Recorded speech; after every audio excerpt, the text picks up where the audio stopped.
So we're going to talk about the ArcDUO LRI and like key where it fits in. When blades, manual LRIs are inaccurate and femtos are costly, and where this fits into your armamentarium. It's hard for patients to know astigmatism. I kind of showed these images a lot. So that's not blurry, that's just kind of double. So this is not blurry, it's just kind of double. It's a doubling effect of that E. It's an E, the same 2200E, but it's a double E, not before that.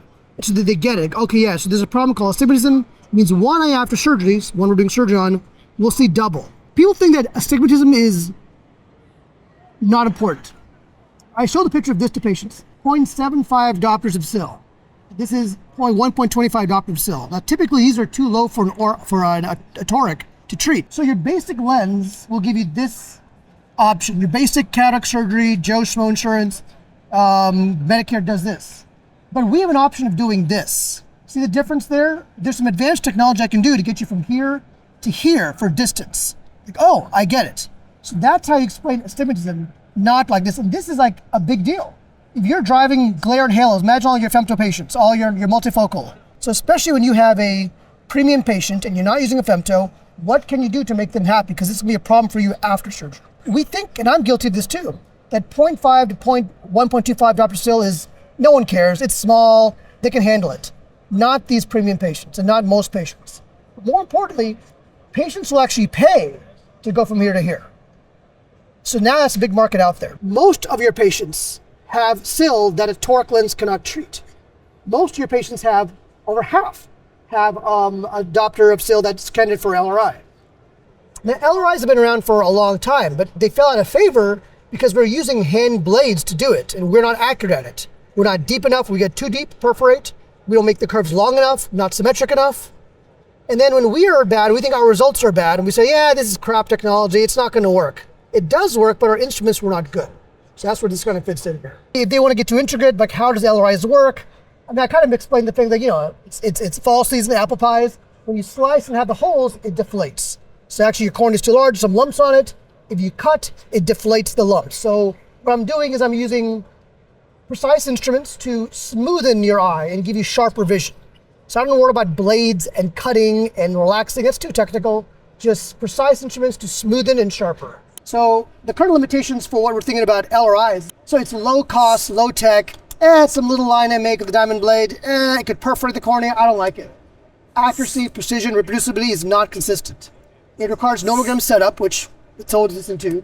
It's inconsistent, we weren't trained on it too well, and it can be cosmetic displeasing. You have these cuts in the cornea. Laser is great, of course, but it's more OR time. You have to buy a laser, limited cataract surgery only, or suites, and limited access to it.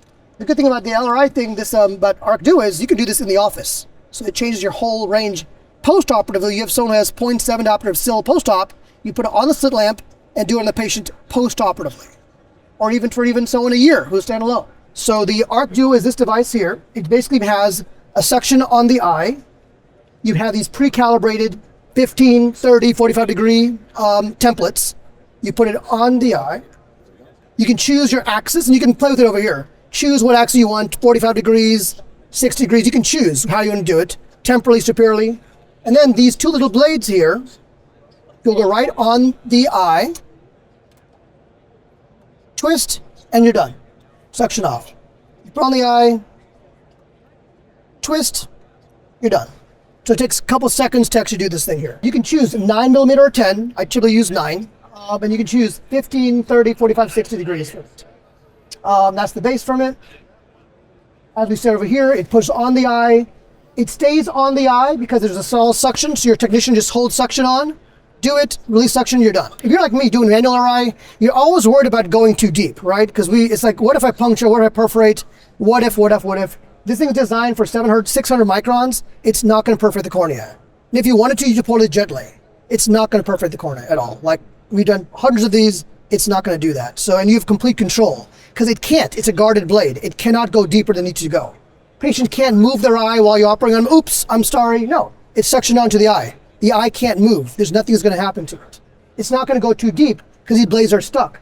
There's a safety mechanism here. The blades can't go deeper. They're stuck in this one position here. So it's actually much safer than a manual LRI and way more precise. The cuts are nice and clean. So that's 700 microns, 663 microns. It's a cleaner cut. You'd be surprised. These cuts actually are cleaner than a femto. There's no bubbles on the end, no bubbles on the interface. It works beautifully. Mark in the cornea. It's already pre-marked ahead of time.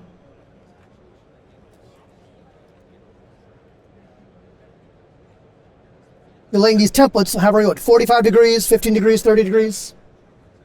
Twist, and you're done. I'll pass around here.